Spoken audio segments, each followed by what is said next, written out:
ಹುಟ್ಟುವ ಮಗುವಿನಿಂದ ನೀವು ಅದರ ಚರ್ಮವನ್ನು ಚೆನ್ನಾಗಿ ರಕ್ಷಿಸಿದಲ್ಲಿ ಅದು ಮುಂದೆ ತುಂಬ ಹೆಲ್ಪ್ ಆಗುತ್ತೆ. ಸ್ಕಿನ್ ಅನ್ನೋದು ನಮ್ಮದು ಇನ್ಫ್ಯಾಕ್ಟ್ ಲಾರ್ಜೆಸ್ಟ್ ಆರ್ಗನ್. ಸೀಬಮ್ ಅಂತ ಹೇಳೋದೇನಿದೆ, ಸ್ಕಿನ್ pH ಏನು ಸ್ವಲ್ಪ ಅಸಿಡಿಕ್ ಆಗಿರುತ್ತೆ, ಅವೆಲ್ಲ ನಿರ್ಧಾರ ಆಗುತ್ತೆ. ಕೈ ನಮ್ಮ ಒಂದು ಏಜನ್ನು ಬಹಳ ಬೇಗ ಹೇಳಿಬಿಡುತ್ತೆ. ಚರ್ಮ ಚೆನ್ನಾಗಿ ಕಾಣಿಸ್ತಾ ಇರಬೇಕು ಅಂತ ಹೇಳಿದ್ರೆ ನಿದ್ದೆ ತುಂಬ ಇಂಪಾರ್ಟೆಂಟು.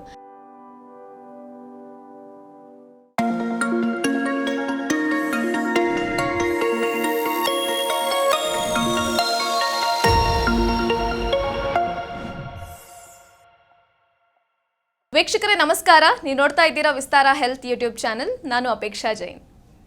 ತುಂಬ ಜನ ಕಂಪ್ಲೇಂಟ್ ಮಾಡೋದು ಏನು ಅಂದರೆ, ಚರ್ಮದ ಬಗ್ಗೆ ಎಷ್ಟೇ ಕಾಳಜಿ ವಹಿಸಿದ್ರು, ಎಷ್ಟೇ ಸ್ಕಿನ್ ಕೇರ್ ಮಾಡಿದರೂ ಕೂಡ ಸ್ಕಿನ್ ಚೆನ್ನಾಗಿರೋದಿಲ್ಲ, ತುಂಬ ಬೇಗ ಡ್ಯಾಮೇಜ್ ಆಗುತ್ತೆ ಅಂತ. ಇದಕ್ಕೆ ಕಾರಣ ಏನು, ಯಾವ ರೀತಿ ಪ್ರಿವೆಂಟ್ ಮಾಡ್ಬೋದು, ಯಾವ ರೀತಿ ಕಾಳಜಿ ವಹಿಸ್ಬೋದು, ಇದರ ಬಗ್ಗೆ ಮಾಹಿತಿ ನೀಡೋದಕ್ಕೆ ಇವತ್ತು ನಮ್ಮ ಜೊತೆಗೆ ಆಟ್ರಿಮೇಡ್ ಫಾರ್ಮಾದ ರಿಸರ್ಚ್ ವಿಭಾಗದ ಮುಖ್ಯಸ್ಥೆ ಡಾಕ್ಟರ್ ಲತಾ ದಾಮ್ಲೆ ಅವರಿದ್ದಾರೆ. Ma'am, welcome to Vistara health. ನಮಸ್ತೆ. ಯಾವ ಏಜ್ನ ನಂತರ ನಮಗೆ ಈ ಸ್ಕಿನ್ ಕೇರ್ ಅನ್ನೋದು ಬೇಕಾಗುತ್ತೆ ಅಂತ ಮೊದಲನೇದಾಗಿ? ಈ ನಮ್ಮ ಸ್ಕಿನ್ ಅನ್ನೋದೇನಿದೆ, ಇದು ಒಂಥರ ಪ್ರೊಟೆಕ್ಟಿವ್ ಬ್ಯಾರಿಯರ್. ಸೊ ಇದರಲ್ಲಿ ಏಜ್ ಅನ್ನೋದಕ್ಕಿಂತ ಸದಾ ಇದರ ರಕ್ಷಣೆ ಇರಬೇಕು. ಆ್ಯಕ್ಚುಲಿ ಈವನ್ ಹುಟ್ಟುವ ಮಗುವಿನಿಂದ ನೀವು ಅದರ ಚರ್ಮವನ್ನು ಚೆನ್ನಾಗಿ ರಕ್ಷಿಸಿದಲ್ಲಿ ಅದು ಮುಂದೆ ತುಂಬ ಹೆಲ್ಪ್ ಆಗುತ್ತೆ. ನಾವು ಸ್ಕಿನ್ನಲ್ಲಿ ರಕ್ಷಣೆ ಅಂದ ಕೂಡಲೇ ನಮ್ಮ ಅಂದವೃದ್ಧಿ ಆಗಬೇಕು, ಅಥವಾ ಅದರ ಕಾಂತಿ ಹೆಚ್ಚಬೇಕು, ಅಥವಾ ಏಜಿಂಗ್ ಕಮ್ಮಿ ಆಗಬೇಕು, ಬರೀ ಫೇಸ್ ಬಗ್ಗೆ ಮಾತ್ರ ಯೋಚನೆ ಮಾಡ್ತೀವಿ. ಆ್ಯಕ್ಚುಲಿ ಸ್ಕಿನ್ ಅನ್ನೋದು ನಮ್ಮದು ಇನ್ಫ್ಯಾಕ್ಟ್ ಲಾರ್ಜೆಸ್ಟ್ ಆರ್ಗನ್. ಬೇರೆ ಎಲ್ಲ ಇದಕ್ಕಿಂತ ಅಷ್ಟೇ ಅಲ್ಲ, ಅದು ಬೇರೆ ಒಳಗಡೆ ಇರುವ ಅಂಗಾಂಗಗಳನ್ನು ಕಾಪಾಡುತ್ತೆ, ಹೊರಗಿಂದ ಕವರ್ ಹಾಕಿದಂಗೆ. It's a protective barrier. So ಹೊರಗಡೆ ಆಗುವ ಟೆಂಪ್ರೇಚರ್ ಡಿಫ್ರೆನ್ಸು ಇವನ್ನೆಲ್ಲ ಒಳಗೆ ಅದು ತಾಗದಂಗೆ ನೋಡ್ಕೊಳ್ಳುತ್ತೆ. ಅದಷ್ಟೇ ಅಲ್ಲ, ಇದು ಅನೇಕ ಈ ಸೋಂಕು ಇವುಗಳಿಂದ ನಮ್ಮ ಒಳ ದೇಹವನ್ನು ರಕ್ಷಿಸುತ್ತೆ ಆ್ಯಕ್ಚುಲಿ. ಸೊ ಹಾಗಾಗಿ ನಾವು ಓವರಾಲ್ ಸ್ಕಿನ್ ಕೇರ್ದು ತುಂಬ ಇಂಪಾರ್ಟೆಂಟ್ ಎಲ್ಲ ಒಂದು ಏಜಲ್ಲಿ ಕೂಡ. ಮತ್ತು ಪ್ರತಿಯೊಂದು ಸ್ಕಿನ್ನಿಗೆ ತನ್ನದೇ ಆದ ರಚನಾ ವೈಶಿಷ್ಟ್ಯ ಇದೆ. ಅಂದರೆ ನಿಮ್ಮ ಕೈಯಲ್ಲಿರುವ ಸ್ಕಿನ್ ಏನಿದೆ ಅದು ಮುಖದ ಚರ್ಮಕ್ಕಿಂತ ಬೇರೆ ಆಗಿರುತ್ತೆ ಸ್ವಲ್ಪ, ಕೈ ಮತ್ತು ಕಾಲಿನಲ್ಲಿರುವಂಥದ್ದು. ಅದೇ ರೀತಿ ಕಣ್ಣು ಕೆಳಗಿರುವಂತಹ ಚರ್ಮ ಏನಿದೆ ಅದರಲ್ಲಿ ಸ್ವಲ್ಪ ವ್ಯತ್ಯಾಸ ಇರುತ್ತೆ. ಸೊ ಅದನ್ನು ನೀವು ಸರಿಯಾಗಿ ಅರ್ಥ ಮಾಡಿಕೊಂಡ್ರೆ ಅದಕ್ಕೆ ಯಾವ ರೀತಿ ಕೇರ್ ಮಾಡಬೇಕು ಅನ್ನೋದು ಕೂಡ ಚೆನ್ನಾಗಿ ತಿಳ್ಕೊಬೋದು. ಓಕೆ, ನೀವು ಹೇಳಿದ್ರಿ ಡಿಫ್ರೆಂಟ್ ಸ್ಕಿನ್ ಇರುತ್ತೆ ಅಂತ. ಸೊ ಅದರ ಕಾಳಜಿ ಯಾವ ರೀತಿ ವಹಿಸಿ? ಈಗ ಡಿಫ್ರೆಂಟ್ ಸ್ಕಿನ್ ಅಂದಾಗ ಅದರ ಕಾಳಜಿ ಕೂಡ ಬೇರೆ ಬೇರೆ ಥರನೇ ಇರುತ್ತೆ. ಸೊ ಇದ್ರ ಬಗ್ಗೆ ಎಕ್ಸ್ಪ್ಲೇನ್ ಮಾಡಿ. ಹೌದು, ಈಗ ನೀವು ನೋಡ್ಬೋದು ನಮ್ಮ ಕೈಯಲ್ಲೇ ಕೈ ತಗೊಂಡ್ರೆ ಮುಂಗೈ ಮತ್ತು ಅದರ ಹಿಂಗೈ ಅಂದರೆ ಪಾಮ್ ಮತ್ತು ಏನು ಅದರ ಮೇಲಿನ ಚರ್ಮಗಳದಲ್ಲೇ ವ್ಯತ್ಯಾಸ ಇರುತ್ತೆ. ಈ ನಮ್ಮ ಮುಂಗೈ ಪಾಮ್ ಅಂತ ಏನು ಹೇಳ್ತೀವಿ ಅದರಲ್ಲಿ ನಿಮಗೆ ಕೂದಲು ಕಾಣಿಸೋದಿಲ್ಲ ನೋಡಿ, ಕೂದಲಿರೋದಿಲ್ಲ. ಹಾಗಾಗಿ ಅದರ ಜೊತೆಗಿರುವಂತಹ ಸೀಬಮ್ ಗ್ಲ್ಯಾಂಡ್ಸ್ ಏನು ಆಯಿಲ್ ಸೆಕ್ರೇಟಿಂಗ್ ಗ್ಲ್ಯಾಂಡ್ಸ್ ಇರುತ್ತೆ ಅದು ಇರೋದಿಲ್ಲ. ಆದರೆ ಈ ಜಾಗದಲ್ಲಿ ಫ್ಯಾಟ್ ಪ್ಯಾಡ್ ಮತ್ತು ಕನೆಕ್ಟಿವ್ ಟಿಶ್ಯೂಗಳು ಜಾಸ್ತಿ ಇರುತ್ತೆ. ಯಾಕೆಂದರೆ ನಾವು ಏನನ್ನೋ ಹಿಡ್ಕೋತಾ ಇರ್ತೀವಿ, ಆ ರೀತಿ ಆಗೋದ್ರಿಂದ ಇದರಲ್ಲಿ but moisturising factor, natural moisturising factor ಅಂತ ಹೇಳ್ತೀವಿ, NMF, ಅವುಗಳ ಕೊರತೆ ಇರುತ್ತೆ. ಹಾಗಾಗಿ ನಿಮಗೆ ಇಲ್ಲಿ ನೋಡ್ಬೋದು, ನೀವು ಕೆಲಸ ಜಾಸ್ತಿ ಮಾಡಿದಾಗ ಒಂದು ಗಟ್ಟಿತನ ಕಾಣಿಸೋದು, ರಫ್ ಆಗೋದು, ಡ್ರೈನೆಸ್ಸು ಇವೆಲ್ಲ ಜಾಸ್ತಿ ಇರುತ್ತೆ. ಇದನ್ನು ಸ್ವಲ್ಪ ಮಟ್ಟಿಗೆ ಕಾಂಪೆನ್ಸೇಟ್ ಮಾಡಲಿಕ್ಕೆ ಅಂತ ಈ ಸ್ವೆಟ್ ಗ್ಲ್ಯಾಂಡ್ಗಳು ಸ್ವಲ್ಪ ಜಾಸ್ತಿ ಇರುತ್ತೆ ಇದರಲ್ಲಿ. ಅದಕ್ಕೆ ನೀವು ನೋಡಿರ್ಬೋದು, ಇನ್ಫ್ಯಾಕ್ಟ್ ಅದು ಈ ಕೆಲವು ಹಾರ್ಮೋನ್ಸು ಅಥವಾ ಸ್ಟ್ರೆಸ್ಸಿಗೆ ಅದಕ್ಕೆ ಕೆಲವರಿಗೆ ಜಾಸ್ತಿ ಕೈ ಬೆವರ್ತಾರೆ ಆ ಥರ. ಸೊ ಅದು ಅಂದರೆ ಸ್ವಲ್ಪ ಮಟ್ಟಿಗೆ ಅದು ಮಾಯ್ಶ್ಚರೈಸಿಂಗ್ ಕೊಡುತ್ತೆ. ಬಟ್ ಅದರ್ವೈಸ್ ಇಲ್ಲಿ ಮಾಯ್ಶ್ಚರೈಸಿಂಗ್ ಎಫೆಕ್ಟು ಸ್ವಲ್ಪ ಕಡಿಮೆನೇ ಇರುತ್ತೆ. ಅದೇ ರೀತಿ ನೀವು ಅದೇ ಭಾಗದ ಮುಂಭಾಗಕ್ಕೆ ಬಂದರೆ ಅಲ್ಲೂ ಕೂಡ ನೀವು ನೋಡಿದಂಗೆ ನಮ್ಮ ಬೇರೆ ಭಾಗಕ್ಕಿಂತ ಕಮ್ಮಿ ಕೂದಲಿರುತ್ತೆ. ಕೂದಲು ಕಮ್ಮಿ ಇರೋದ್ರಿಂದ ಅದರ ಜೊತೆಗಿರುವ ಸೀಬಮ್ ಗ್ಲ್ಯಾಂಡ್ಸು ಇವುಗಳು ಕೂಡ, ಸ್ವೆಟ್ ಗ್ಲ್ಯಾಂಡ್ಸು ಇಲ್ಲಿ ಸ್ವಲ್ಪ ಕಡಿಮೆನೇ ಇರುತ್ತೆ. ಅವಾಗ ಏನಾಗುತ್ತೆ ಅಂದರೆ, ಈವನ್ ಈ ಸೀಬಮ್ ಅಂತ ಹೇಳೋದೇನಿದೆ ಅದು ಬರೀ ನಮ್ಮ ತೈಲಗ್ರಂಥಿ ಮಾಯ್ಶ್ಚರೈಸಿಂಗಿಗೆ ಮಾತ್ರ ಅಲ್ಲ, ಅದರಲ್ಲಿ ಆ್ಯಂಟಿಮೈಕ್ರೋಬಿಯಲ್ ಪೆಪ್ಟೈಡ್ಸು ಈ ಥರ, ಅಂದರೆ ನಮ್ಮ ಸೋಂಕನ್ನು ತಡೆಯುವಂತಹ, ಹಾಗೆ ಅದರ pH ಕೂಡ, ನಮ್ಮ ಸ್ಕಿನ್ pH ಏನು ಸ್ವಲ್ಪ ಅಸಿಡಿಕ್ ಆಗಿರುತ್ತೆ, ಅವೆಲ್ಲ ಇದರಿಂದ ಕೂಡ ನಿರ್ಧಾರ ಆಗುತ್ತೆ. ಸೊ ಅದರ ಎರಡರ ಕಮ್ಮಿ ಇರೋದ್ರಿಂದ ಏನಾಗುತ್ತೆ, ನಮ್ಮ ಕೈ ಬಹಳ ಬೇಗ ಡ್ರೈ ಆಗುತ್ತೆ. ಇನ್ಫ್ಯಾಕ್ಟ್ ನಾವು ತುಂಬ ವಿಷಯನ ಮುಖಕ್ಕೆ ಹಚ್ತೀವಿ, ಮುಖಕ್ಕೆ ಮಾಯ್ಶ್ಚರೈಸರ್ ಇವೆಲ್ಲ ಮಾಡಿಕೊಂಡು ನಾವು ಇನ್ನೂ ಯಂಗಾಗಿ ಕಾಣಲಿಕ್ಕೆ ಪ್ರಯತ್ನ ಪಡ್ತೀವಿ. ಆದರೆ ಕೈ ನಮ್ಮ ಒಂದು ಏಜನ್ನು ಬಹಳ ಬೇಗ ಹೇಳಿಬಿಡುತ್ತೆ, ಯಾಕೆಂದರೆ ಅದರ ಬಗ್ಗೆ ನಾವು ಕೇರ್ ತಗೊಂಡಿರೋದಿಲ್ಲ. ಅದು ಅಲ್ಲದೆ ನೀವು ನೋಡ್ಬೋದು, ಬೇರೆ ಎಲ್ಲ ಭಾಗಕ್ಕಿಂತ ನಾವು ಕೈನ ಜಾಸ್ತಿ ವಾಶ್ ಮಾಡ್ತಾ ಇರ್ತೀವಿ. ಬೇರೆ ಎಲ್ಲ ಕೆಲಸಕ್ಕೆ ಇದಕ್ಕಿಂತ ನಾವು ಒಂದೇ ಸಲ ಸ್ನಾನ ಮಾಡ್ತೀವಿ, ಆದರೆ ಕೈನ ಮಾತ್ರ ಹಲವಾರು ಬಾರಿ ವಾಶ್ ಮಾಡ್ತಾ ಇರ್ತೀವಿ. ಆಗ ನಾವು ಸೋಪನ್ನು ಬಳಸ್ತೀವಿ, ಮತ್ತು ಈ ಕೈಯಲ್ಲಿ ನಾವು ಇನ್ಫ್ಯಾಕ್ಟ್ ನಾವೇನು ನೀರಲ್ಲಿ ಮಾಮೂಲಿ ನೀರಲ್ಲೇ ತೊಳ್ಕೊತಾ ಇರ್ತೀವಿ ಅಂದ್ಕೊಳ್ಳಿ, ಆ ನೀರಿನ ಪಿ ಎಚ್ ಕೂಡ ನಮ್ಮ ಸ್ಕಿನ್ ಪಿ ಎಚ್ಗೆ ಆ್ಯಕ್ಚುಲಿ ಸ್ವಲ್ಪ ಅದು ಜಾಸ್ತಿನೇ ಇರುತ್ತೆ. ಸೊ ಹಾಗಾಗಿ ಇದರಲ್ಲಿ ಡ್ರೈನೆಸ್ ನಮಗೆ ಬಹಳ ಬೇಗ, ಅದು ಮತ್ತು ಈ ಕೋವಿಡ್ ಅದೆಲ್ಲ ದೆಸೆಯಿಂದ ನಮಗೀಗ ಸ್ಯಾನಿಟೈಸರ್ ಬಳಕೆ ಬೇರೆ ಜಾಸ್ತಿ ಆಗಿದೆ. ಈ ಆಲ್ಕೋಹಾಲು ಅವುಗಳ ಬಳಕೆಯಿಂದ ಕೂಡ ನಮ್ಮ ಕೈ ಬಹಳ ಬೇಗ ಡ್ರೈ ಆಗುತ್ತೆ. ಸೊ ಇದರ ಸಂರಕ್ಷಣೆಗೆ ಈ ಚರ್ಮದ್ದನ್ನು ನಾವು ತುಂಬ ಈ ಹ್ಯಾಂಡ್ ಕ್ರೀಮ್ಗಳನ್ನು ಬಳಸೋದು ಒಂದು ರುಟೀನ್ ಮಾಡ್ಕೋಬೇಕಾಗತ್ತೆ. ಅದು ಮಾಡ್ಕೊಳ್ಳೋದಿಲ್ಲ ನಾವು ಜಾಸ್ತಿ, ಅದಕ್ಕೆ ಕ್ರೀಮ್ ಬಳಸೋದಿಲ್ಲ, ಅದನ್ನು ನಾವು ನೋಡ್ಕೋಬೇಕಾಗತ್ತೆ. ಪ್ಲಸ್ ನಾವೇನು ಬಳಸ್ತೀವಿ ಅದರಲ್ಲಿ, ಈಗ ಅದರಲ್ಲಿ ಉಗುರು ಇರುತ್ತೆ. ಸೊ ಇದರಿಂದ ಕೂಡ ನಾವು ಊಟ ಮಾಡ್ತೀವಿ, ಸೋಂಕುಗಳು ನಮ್ಮ ಹೊಟ್ಟೆ ತಲುಪೋದು ಬಹಳ ಬೇಗ. ಹಾಗಾಗಿ ಇದನ್ನು ಸ್ವಚ್ಛವಾಗಿ ಇಡುವುದು ತುಂಬ ಮುಖ್ಯ. ಆ ಸ್ವಚ್ಛವಾಗಿ ಇಡುವ ಪ್ರಾಡಕ್ಟ್ಗಳಲ್ಲಿ ನಾವು ಸತತವಾಗಿ ಯೂಸ್ ಮಾಡಬೇಕಾದ್ರಿಂದ ಆ ಪ್ರಾಡಕ್ಟ್ಗಳು ಕೂಡ ತುಂಬ ಸೇಫ್ ಆಗಿರುವ ಅವಶ್ಯಕತೆ ಇರುತ್ತೆ. ಆಗ ಇನ್ನು ನೋಡೋದಾದರೆ ಮುಖದ ಚರ್ಮ, ಅದು ಸ್ವಲ್ಪ ಬೇರೆ ಥರ ಆಗಿರುತ್ತೆ. ಅದರಲ್ಲೂ ನಿಮಗೆ ಕಣ್ಣಿನ ಸುತ್ತ ಇರುವಂತಹ, ಅಲ್ಲಿ ನಮ್ಮ ಕಣ್ಣನ್ನು ಕಾಪಾಡಬೇಕು ಅಂತ ಹೇಳಿ ತುಂಬ ಫ್ಯಾಟ್ ಪ್ಯಾಡ್ಸ್ಗಳನ್ನು ಬೇಕಾಗತ್ತೆ. ಅದರ ಒಳಗೆ ಇರಲಿಕ್ಕೋಸ್ಕರ ಆ ಚರ್ಮ ಏನಿದೆ ತುಂಬ ತೆಳ್ಳಗಿರುತ್ತೆ. ಹಾಗಾಗಿ ನೀವು ಅದರ ಅಡಿ ಇರುವಂತಹ ರಕ್ತನಾಳಗಳೆಲ್ಲ ಕಾಣಿಸ್ಕೊಳ್ಳುತ್ತೆ ನಿಮಗೆ. ಅದೇ ಆ್ಯಕ್ಚುಲಿ ತುಂಬ ಜನ ಡಾರ್ಕ್ ಸರ್ಕಲ್ ಆಗಿಯೂ ಕಾಣಿಸುತ್ತೆ ಅದರ ರಕ್ತನಾಳಗಳೆಲ್ಲ ಕಂಡಾಗ. ಪ್ಲಸ್ ಇದರಲ್ಲಿ ನಮ್ಮ ಮೂಗು ಈ ಭಾಗದಲ್ಲೆಲ್ಲ ಸ್ವಲ್ಪ ಸೀಬಮ್ ಗ್ಲ್ಯಾಂಡ್ಸ್ ಜಾಸ್ತಿ ಇರುತ್ತೆ. ಇನ್ನೊಂದು ಏನಂದರೆ, ನಮ್ಮ ದೇಹದ ಹಾರ್ಮೋನ್ ಏನು ಇದಿರುತ್ತೆ ಕೆಲಸಗಳು, ಅದಕ್ಕೆ ಮುಖದ ಚರ್ಮದ ಇದಿದೆಯಲ್ಲ ಸೀಬಮ್ ಗ್ಲ್ಯಾಂಡ್ಸ್ ತುಂಬ ರೆಸ್ಪಾನ್ಸಿವ್ ಆಗಿರುತ್ತೆ. ಅದಕ್ಕೆ ನೋಡ್ಬೋದು ನೀವು, ಅಲ್ಲಿ ನಿಮಗೆ ಜಾಸ್ತಿ ಹಾರ್ಮೋನ್ ರಿಲೇಟೆಡ್ ಆ್ಯಕ್ನೆ ಅಂದರೆ ಮೊಡವೆಗಳು ಇವುಗಳದ್ದೆಲ್ಲ ತೊಂದರೆಗಳು ಜಾಸ್ತಿ ಬರ್ತಾ ಇರುತ್ತೆ. ಪ್ಲಸ್ ಮುಖದ ಭಾಗ, ಇನ್ನೊಂದು ಮುಖದ ಚರ್ಮ ಜಾಸ್ತಿ ಬಾಹ್ಯ ಜಗತ್ತಿಗೆ ಒಡ್ಡಿದಂಥ ಚರ್ಮ ನಮ್ಮದು. ಹಾಗಾಗಿ ಹೊರಗಡೆ ಆಗುವ ಪೊಲ್ಯೂಟೆಂಟ್ಸು, ಯು ವಿ ರೇಸು ಇವುಗಳಿಂದ ಬರುವ ಹಾನಿಗಳು ಕೂಡ ಜಾಸ್ತಿ. ಅದೇ ರೀತಿ ಲಿಪ್ಸ್ ಮಾತ್ರ ನೋಡಿಕೊಂಡ್ರೆ ನೀವು, ಲಿಪ್ಸ್ಗಳ ನಮ್ಮ ತುಟಿಯ ಚರ್ಮ ಏನಿದೆ ತುಂಬ ತೆಳ್ಳಗಿರುತ್ತೆ ಅದು. ಹಾಗಾಗಿ ಅಷ್ಟೇ ಅಲ್ಲ, ತೆಳ್ಳಗಿರೋದು ಅದರ ಜೊತೆಗೆ ಈ ಬ್ಯಾರಿಯರ್ ಫಂಕ್ಷನ್ ಅಂತೇನು ಹೇಳ್ತೀವಿ, ಪ್ರೊಟೆಕ್ಟಿವ್, ನೀರನ್ನು ಹಿಡಿದಿಡುವಂತಹ, ಮಾಯ್ಶ್ಚರ್ ಹಿಡಿದಿಡುವಂಥ ಕೆಪಾಸಿಟಿ ಅದಕ್ಕೆ ಕಡಿಮೆ ಇರುತ್ತೆ ಲಿಪ್ಸಿಗೆ. ಹಾಗಾಗಿ ನೀವು ಮುಖ ಡ್ರೈ ಆಗದೇ ಇದ್ದರೂ ನಿಮ್ಮ ಲಿಪ್ಸ್ ಬಹಳ ಬೇಗ ಡ್ರೈ ಆಗೋದು ಕಾಣಿಸ್ತಾ ಇರುತ್ತೆ. ಸೊ ಈ ರೀತಿ ಪ್ರತಿಯೊಂದು ಭಾಗಕ್ಕೆ ನಾವು ಸರಿಯಾಗಿ ಕೇರ್ ತಗೊಳ್ಬೇಕಾಗತ್ತೆ. ಓಕೆ ಮ್ಯಾಮ್, ಇನ್ನು ಈ ಸ್ಕಿನ್ ಡ್ಯಾಮೇಜಿಂಗ್ ಫ್ಯಾಕ್ಟರ್ಸ್ ಏನೇನೆಲ್ಲ ಇದೆ, ಜೊತೆಗೆ ನಾವು ಯಾವ ರೀತಿ ಸ್ಕಿನ್ ಡ್ಯಾಮೇಜ್ ಆಗುತ್ತಂತೆ ಒಂದು ಐಡಿಯಲ್ ಸ್ಕಿನ್ ಕೇರ್ ರೂಟೀನನ್ನು ಫಾಲೋ ಮಾಡಬೇಕಾಗತ್ತೆ? ಹೌದು, ಈ ಚರ್ಮದ ಸಂರಕ್ಷಣೆ ಈಗಲೇ ನಿಮ್ಗೆ ಅರ್ಥ ಆಗಿದೆ ಎಷ್ಟು ಅತ್ಯಗತ್ಯ ಅಂತ ಹೇಳಿ. ಇದಕ್ಕೆ ಮುಖ್ಯವಾಗಿ ಡ್ಯಾಮೇಜ್ ಮಾಡುವಂತಹ ಒಂದು ಕಾರಣ ಏನಪ್ಪ ಅಂದರೆ, ಬಾಹ್ಯ ಜಗತ್ತಿನ ಅತಿ ನೇರಳೆ ಕಿರಣಗಳು ಅಥವಾ ಅಲ್ಟ್ರಾ ವೈಲೆಟ್ ರೇಸ್ ಏನಿದೆ ಅದು, ಮತ್ತು ಸ್ಕಿನ್ ಡ್ರೈನೆಸ್ ಆಗಲಿಕ್ಕೆ ನಮ್ಮ ಆಹಾರ ಹಾಗೂ ಸ್ಟ್ರೆಸ್ ಲೆವೆಲ್ ಮತ್ತು ನಮ್ಮ ನಿದ್ದೆಯಲ್ಲಿ ಆಗುವ ತೊಂದರೆಗಳು ಇವೆಲ್ಲವೂ ನಮ್ಮ ಚರ್ಮದ ಡ್ಯಾಮೇಜಿಗೆ ಕಾರಣ ಆಗ್ತವೆ.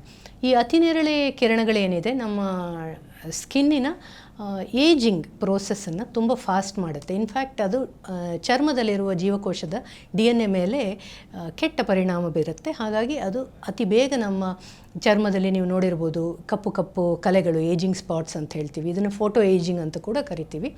ಇದು ಜಾಸ್ತಿಯಾಗಿ ಇರುತ್ತೆ ಅತಿನೇರಳೆ ಕಿರಣ. ಅದರಿಂದ ನಾವು ಸನ್ಸ್ಕ್ರೀನು ಇಂಥದ್ದು ಅಥವಾ ಹ್ಯಾಟ್ ಇರ್ಬೋದು, ಕೊಡೆ ಇರ್ಬೋದು, ಮತ್ತು ಪೂರ್ತಿ ನಾವು ಬಟ್ಟೆಯಿಂದ ಕವರ್ ಮಾಡ್ಕೊಳ್ಳೋದು ಇದು ತುಂಬ ಮುಖ್ಯ. ಆ್ಯಕ್ಚುಲಿ ಸನ್ ಡ್ಯಾಮೇಜಿಂದ ತುಂಬ ಅವಾಯ್ಡ್ ಮಾಡಬೇಕು.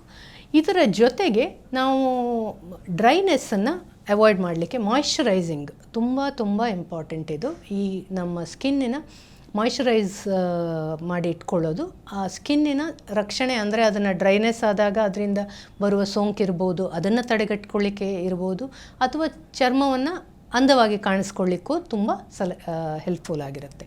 ಸೊ ಈ ಮಾಯ್ಶ್ಚರೈಸಿಂಗಿಗೆ ಅನೇಕ ಫ್ಯಾಕ್ಟರ್ಸ್ ಇರುತ್ತೆ. ಇವೆಲ್ಲ ಇರುವಂತಹ ಅಂದರೆ ಹೈಲುರಾನಿಕ್ ಆ್ಯಸಿಡ್ ಇರ್ಬೋದು, ಕೊಲಾಜಿನ್ ಟಿಶ್ಯೂ ಇಂಪ್ರೂವ್ ಮಾಡ್ಕೊಳ್ಳುವಂಥದ್ದು, ಇವೆಲ್ಲವೂ ಇದರಲ್ಲಿ ಬೆನಿಫಿಟ್ ಕೊಡುತ್ತೆ.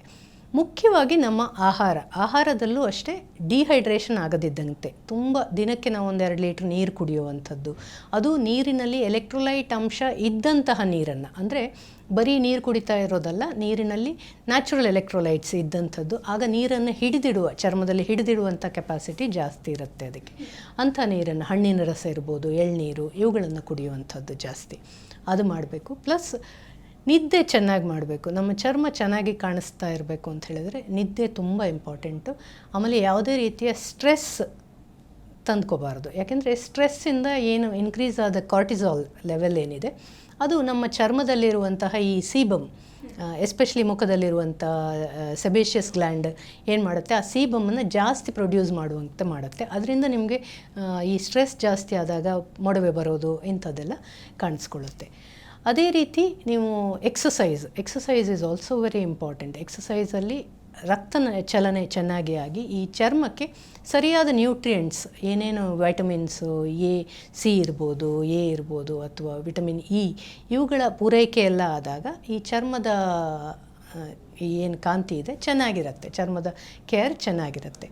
ಸೊ ಬಾಹ್ಯ ನಾವೇನು ಹಚ್ಕೊಳ್ಳುವಂತಹ ಸನ್ಸ್ಕ್ರೀನ್ ಇರ್ಬೋದು, ಮಾಯ್ಶ್ಚರೈಸಿಂಗ್ ಇರ್ಬೋದು, ಅದೇ ರೀತಿ ತುಂಬ ಕ್ಲೆನ್ಸರ್ಸ್ ವೆರಿ ಇಂಪಾರ್ಟೆಂಟ್. ಅದು ಕೂಡ ಅದು ಸರಿಯಾಗಿ ಪ್ರತಿಯೊಬ್ಬರ ಚರ್ಮದ ಒಂದು ಟೈಪ್ ನೋಡಿ, ಅಂದರೆ ಆಯಿಲ್ ಇರ್ಬೋದು, ಕೆಲವರಿಗೆ ಡ್ರೈ ಇದ್ದವರಿಗೆ ಆಯಿಲ್ ಇರುವಂಥದ್ದು ಓಕೆ, ಇಲ್ಲಾಂದರೆ ಆಯಿಲ್ ಫ್ರೀ ಇರುವಂಥದ್ದು, ಈ ಥರದ ಕರೆಕ್ಟಾಗಿರುವ ಪ್ರಾಡಕ್ಟ್ಸನ್ನು ಉಪಯೋಗಿಸುವಂಥದ್ದು ಅದು ತುಂಬ ಮುಖ್ಯ. ಇನ್ನೊಂದು ಚರ್ಮ ಸಂರಕ್ಷಣೆಯಲ್ಲಿ ಮುಖ್ಯವಾದ ವಿಷಯ ಅಂದರೆ ಎಕ್ಸ್ಫೋಲಿಯೇಷನ್. ಈ ಎಕ್ಸ್ಫೋಲಿಯೇಷನ್ ಅನ್ನೋದು ತುಂಬ ಇಂಪಾರ್ಟೆಂಟ್. ಅಂದರೆ ನಮ್ಮ ಚರ್ಮ ಏನಿದೆ ಇವತ್ತು ನಾವು ನೋಡ್ತಾ ಇರುವ ಚರ್ಮ ಇನ್ನೊಂದು 25ರಿಂದ 28 ದಿನದಲ್ಲಿ ಹೊಸ ಚರ್ಮ ಆಗಿ ಪರಿಣಮಿಸಿರುತ್ತೆ. ಆ ಪ್ರಕ್ರಿಯೆ ನಮಗೆ ಗೊತ್ತಾಗಿರೋದಿಲ್ಲ. ಈ ಹಾವಿಂದ ಪೊರೆ ಕಳ್ಚತ್ತಲ್ಲ, ಅಲ್ಲಿ ಕಾಣಿಸುತ್ತೆ, ಇಲ್ಲಿ ಗೊತ್ತಾಗಲ್ಲ ನಮಗೆ. ಈ ಮೇಲೆ ಸೇರಿರುವಂತಹ ಡೆಡ್ ಸೆಲ್ಸ್ ಏನಿದೆ ಅದು ಚೆನ್ನಾಗಿ ಎಕ್ಸ್ಫೋಲಿಯೇಟ್ ಆಗ್ತಾ ಇದ್ದರೆ ನಿಮಗೆ ಅಡಿಗಡೆ ಇರುವಂತಹ ಚರ್ಮದ ರಿಜುವಿನೇಟೆಡ್ ಸ್ಕಿನ್ ಏನಿದೆ ಚೆನ್ನಾಗಿ ಕಾಣಿಸ್ತಾ ಇರುತ್ತೆ. ಸೊ ಇದಕ್ಕೂ ಕೂಡ ಕೆಲವು ಎಕ್ಸ್ಫೋಲಿಯೇಷನ್ ಅದೂ ತುಂಬ ನಾಜೂಕಾಗಿ ಬಳಸಬೇಕು. ತುಂಬ ಫಿಸಿಕಲ್ ಸ್ಕ್ರಬ್ಬು ಇವೆಲ್ಲ ಡ್ಯಾಮೇಜ್ ಆಗದಿದ್ದಂತೆ ಅದನ್ನು ಬಳಸ್ಕೋಬೇಕಾಗತ್ತೆ. ಮ್ಯಾಮ್, ಎಕ್ಸ್ಫೋಲಿಯೇಷನ್ ಬಗ್ಗೆ ಹೇಳ್ತಿದ್ರಿ. ಸೊ ತುಂಬ ಜನ ಈ ಎಸ್ಪೆಷಲಿ ಮಹಿಳೆಯರು ವ್ಯಾಕ್ಸಿಂಗ್ ಮಾಡ್ಕೋತಾರೆ. ಸೊ ವ್ಯಾಕ್ಸಿಂಗ್ ಏನಾದರೂ ಹೆಲ್ಪ್ ಮಾಡುತ್ತಾ ಎಕ್ಸ್ಫೋಲಿಯೇಷನ್ಗೆ, ಅಥವಾ ವ್ಯಾಕ್ಸಿಂಗ್ ಅವಶ್ಯಕತೆ ಇದೆಯಾ ಅಂತ? ವ್ಯಾಕ್ಸಿಂಗ್ ಬಂದುಬಿಟ್ಟು ಅದರಲ್ಲಿ ಏನು ಮಾಡ್ತಾರೆ, ಅವರು ಕೂದಲನ್ನೇ ಕಿತ್ತು ಬಿಡ್ತಾರೆ. ಕೂದಲನ್ನು ಅದು ಹೇರ್ ರೂಟ್ಸನ್ನು ರಿಮೂವ್ ಮಾಡುವಂಥ ಒಂದು ಮೇಯ್ನ್ ಪ್ರಾಸೆಸ್ ಅದು. ಅದರಲ್ಲಿ ನೀವು ಎಲ್ಲವನ್ನೂ ಒಂದು ತೆಗಿತೀರಲ್ಲ, ಅಂದರೆ ಫಾಸ್ಟಾಗಿ ಎಳೆದು ತೆಗೆಯುವಾಗ ನ್ಯಾಚುರಲಿ ಸ್ವಲ್ಪ ಇರುವಂಥ ಡೆಡ್ ಟಿಶ್ಯೂಗಳು ಕೂಡ ಸ್ವಲ್ಪ ಬರುತ್ತೆ, ಹೊರಗಡೆ ಬರಲ್ಲ ಅಂತ ಇಲ್ಲ. ಬಟ್ ಅದು ಸ್ವಲ್ಪ ಹಾರ್ಶ್ ಮೆಥಡ್. ಅದೇ ನಾನು ಹೇಳ್ದಂಗೆ ನೀವು ಆದಷ್ಟು ನ್ಯಾಚುರಲ್ ಆಗಿ, ಈವನ್ ಇನ್ಫ್ಯಾಕ್ಟ್ ನಾವು ಕಡಲೆ ಹಿಟ್ಟೆಲ್ಲ ಕೇಳಿರ್ಬೋದು, ಈವನ್ ಕಡಲೆ ಹಿಟ್ಟಿನಲ್ಲಿರುವ ನ್ಯಾಚುರಲ್ ಸ್ಯಾಪೋನಿನ್ಸ್ ಏನಿದೆ ಅದು ನಮ್ಮ ಎಕ್ಸ್ಫೋಲಿಯೇಷನ್ ಇದನ್ನು ನ್ಯಾಚುರಲ್ ಆಗಿ ಡಿಸಾಲ್ವ್ ಮಾಡುತ್ತೆ. ಪ್ಲಸ್ ಲಿಂಬೆ ಹಣ್ಣು ಇರ್ಬೋದು, ಅಥವಾ ಕೆಲವು ರೀತಿಯ ಈ ಆಮ್ಲ ಇರ್ಬೋದು, ಇದರಲ್ಲಿರುವ ಸಿಟ್ರಸ್ ಬಯೋಫ್ಲೇವನಾಯ್ಡ್ಸ್ ಅಂತ ಹೇಳ್ತೀವಿ. ಇವುಗಳಿಗೆ ನ್ಯಾಚುರಲ್ ಎಕ್ಸ್ಫೋಲಿಯೇಷನ್, ಅದರತ್ತೆ ಈ ಆಲ್ಫಾ ಹೈಡ್ರಾಕ್ಸಿ ಆ್ಯಸಿಡ್ಸ್ ಅಂತ ಕೇಳಿರ್ಬೋದು, AHAಗಳು, ಇವುಗಳಲ್ಲಿ ನ್ಯಾಚುರಲ್ ಆಗಿ ಅವು ಡಿಸಾಲ್ವ್ ಮಾಡುವಂಥ ಶಕ್ತಿ ಇರುತ್ತೆ. ಸೊ ಇದನ್ನು ಜಾಸ್ತಿ ನಾವು ಹಾರ್ಶಾಗಿ ರಬ್ ಮಾಡಿ, ಅಂದರೆ ಆ ರೀತಿಯ ಎಬ್ರೇಷನ್ ಮಾಡದೆ ಸಾಫ್ಟಾಗಿ ಎಕ್ಸ್ಫೋಲಿಯೇಟ್ ಮಾಡ್ಕೊಳ್ಳೋದು ಬೆಟರ್. ಇನ್ನು ಸ್ಕಿನ್ ಕೇರ್ಗೆ ನಿಮ್ಮ ಪ್ರಾಡಕ್ಟ್ಸ್ ಯಾವ ರೀತಿ ಹೆಲ್ಪ್ ಆಗುತ್ತೆ ಅಂತ?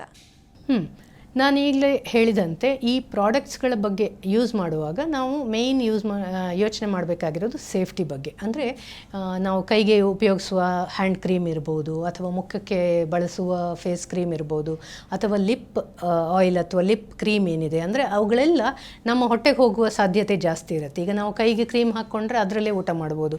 ಆ ರೀತಿಯಂಥ ಸೇಫಾಗಿ ಬಳಸುವಂತಹ ಕೆಮಿಕಲ್ಸ್ ತುಂಬ ಇಂಪಾರ್ಟೆಂಟ್. ಕೆಮಿಕಲ್ಸ್ ಅಂದ ಕೂಡಲೇ ಅದು ಅನ್ಸೇಫ್ ಆಗಿರಬೇಕು ಅಂತಿಲ್ಲ. ಇನ್ಫ್ಯಾಕ್ಟ್ ಸೊ ಒಳ್ಳೆಯ ಸೇಫ್ಟಿ ಇರುವಂತಹ, ಅದು ದೇಹಕ್ಕೆ ಹಾಳಾಗದೆ ದುಷ್ಪರಿಣಾಮಗಳನ್ನು ಉಂಟು ಮಾಡದಂತಹ ಕೆಮಿಕಲ್ಸ್ ಎಲ್ಲ ಸೇರಿರುವಂತಹ ಪ್ರಾಡಕ್ಟ್ಸ್ ಬಳಸಬೇಕಾಗತ್ತೆ.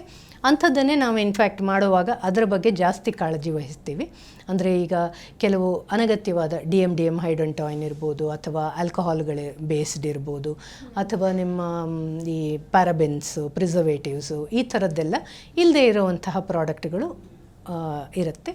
ಇದರ ಜೊತೆಯಲ್ಲಿ ನಮ್ಮ ಈ ಮಾಮೂಲಿ ಸಿಗುವ ಪ್ರಾಡಕ್ಟ್ಸ್ಗಳಿಗಿಂತ ಈ ಸೆಕೆಂಡ್ರಿ ಮೆಟಬಲೈಟ್ಸ್ಗಳು ನಮ್ಮ ಗಿಡದಲ್ಲಿ ಎಷ್ಟು ಹೇರಳವಾಗಿ ಈ ಸೆಕೆಂಡ್ರಿ ಮೆಟಬಲೈಟ್ಸ್ ನಮ್ಮ ಸ್ಕಿನ್ ಡ್ಯಾಮೇಜನ್ನು, ಇನ್ಫ್ಯಾಕ್ಟ್ ಆಗಿರುವ ಡ್ಯಾಮೇಜನ್ನು ರಿವರ್ಸ್ ಮಾಡೋದರಲ್ಲಿ, ಅಥವಾ ಬರುವ ಡ್ಯಾಮೇಜನ್ನು ಇನ್ಫ್ಯಾಕ್ಟ್ ಫೋಟೋ ಏಜಿಂಗು ಇವುಗಳನ್ನು ಕೂಡ, ಅಂದರೆ ಆಗಿರುವ DNA ಡ್ಯಾಮೇಜ್ ಕಮ್ಮಿ ಮಾಡುವಂಥದ್ದು, ಅಂತಹ ಹಲವು ಗುಣ ಇರುವಂತಹ, ಮುಂಚೆ ಹೇಳ್ದಂಗೆ ಸಿಟ್ರಸ್ ಬಯೋಫ್ಲೇವನಾಯ್ಡ್ಸ್ ಇರ್ಬೋದು, ಅಥವಾ ಈ ವೆಟಿವೇರ್ ಅಂತ ಕೇಳಿರ್ಬೋದು ನೀವು, ಉಶೀರ, ಅದರಲ್ಲಿರುವ ಎಸೆನ್ಷಿಯಲ್ ಆಯಿಲ್ಸ್ ಏನಿದೆ ಅಂಥವು ಕೆಲವು, ಅಥವಾ ಈ ಫ್ಯಾಟಿ ಆ್ಯಸಿಡ್ಗಳು, ಈ ಕೋಕೋನಟಲ್ಲಿ ನೋಡಿರ್ಬೋದು ನೀವು, ಅದರಲ್ಲಿ ಲಾರಿಕ್ ಆ್ಯಸಿಡ್ ಅಂತ ಇದೆ, ಅಥವಾ ಈ ಶಿಯಾ ಬಟರ್ ಅನ್ನುವ ಈ ಕೆಲವು ಸೀಡ್ ಬಟರ್ಗಳಲ್ಲಿರುವಂಥ ಫಲಮಜ್ಜದಲ್ಲಿ ತುಂಬ ಒಳ್ಳೆಯ ಫ್ಯಾಟಿ ಆ್ಯಸಿಡ್ಸ್, ಇವುಗಳು ನಮ್ಮ ಸ್ಕಿನ್ನಿನ ಲಿಪಿಡ್ ಬ್ಯಾರಿಯರ್ ಏನಿದೆ ಆ ಹೈಡ್ರೋಲಿಪಿಡ್ ಬ್ಯಾರಿಯರ್ನ ಸರಿ ಮಾಡುತ್ತೆ ಮತ್ತು ಸ್ಕಿನ್ ಚೆನ್ನಾಗಿ ಸ್ಕಿನ್ ಕೇರಿಗೆ ಹೆಲ್ಪ್ ಆಗುತ್ತೆ. ಸೊ ಇವೆಲ್ಲ ಪ್ರಾಡಕ್ಟ್ಸ್ಗಳನ್ನು ಈ ಥರ ತಲೆಯಲ್ಲಿ ಇಟ್ಕೊಂಡು ಮಾಡಿರುವಂತಹ ಪ್ರಾಡಕ್ಟ್ಸ್ಗಳವು. PlantScience.shop ಅಲ್ಲಿ ಹೋದರೆ ನಿಮಗೆ ಅಲ್ಲಿ ಸಿಗುತ್ತೆ, ನೀವು ಪ್ರತಿಯೊಂದು ಪ್ರಾಡಕ್ಟ್ಗಳ ಬಗ್ಗೆ ಡೀಟೇಲ್ ಆಗಿ ಕೂಡ ತಿಳ್ಕೊಬೋದು. ಯಾವ ರೀತಿ ಸ್ಕಿನ್ ಕೇರ್ ಮಾಡೋದು, ಜೊತೆಗೆ ಯಾವ ಪ್ರಾಡಕ್ಟ್ಸ್ ಹೆಲ್ಪ್ ಆಗುತ್ತೆ ಇದ್ರ ಬಗ್ಗೆ ಸಾಕಷ್ಟು ಮಾಹಿತಿಯನ್ನು ತಿಳಿಸಿಕೊಟ್ರಿ. Thank you so much. Thank you. ವೀಕ್ಷಕರೇ, ಇದಾಗಿತ್ತು ಈ ಹೊತ್ತಿನ ವಿಶೇಷ. ಇನ್ನಷ್ಟು ಆರೋಗ್ಯ ಸಲಹೆಗಳಿಗಾಗಿ ನೋಡ್ತಾ ಇರಿ ವಿಸ್ತಾರ ಹೆಲ್ತ್ ಯೂಟ್ಯೂಬ್ ಚಾನೆಲ್. ಅನುಕ್ಷಣದ ಸುದ್ದಿಗಳಿಗಾಗಿ ವಿಸ್ತಾರ ನ್ಯೂಸ್ ಯೂಟ್ಯೂಬ್ ಚಾನೆಲ್ ಸಬ್ಸ್ಕ್ರೈಬ್ ಮಾಡಿ. ಹೊಸ ಸುದ್ದಿಗಳ ನೋಟಿಫಿಕೇಶನ್ಗಾಗಿ ಬೆಲ್ ಐಕಾನ್ ಕ್ಲಿಕ್ ಮಾಡಿ. ಲೇಟೆಸ್ಟ್ ಅಪ್ಡೇಟ್ಸ್ಗಾಗಿ www.vistaranews.com ವೆಬ್ಸೈಟ್ಗೆ ವಿಸಿಟ್ ಮಾಡಿ. ಅಂಗೈಯಲ್ಲೇ ಜಗತ್ತಿನ ಸುದ್ದಿ ತಿಳಿಯಲು ವಿಸ್ತಾರ ನ್ಯೂಸ್ ಕನ್ನಡ ಆಪ್ ಡೌನ್ಲೋಡ್ ಮಾಡಿ.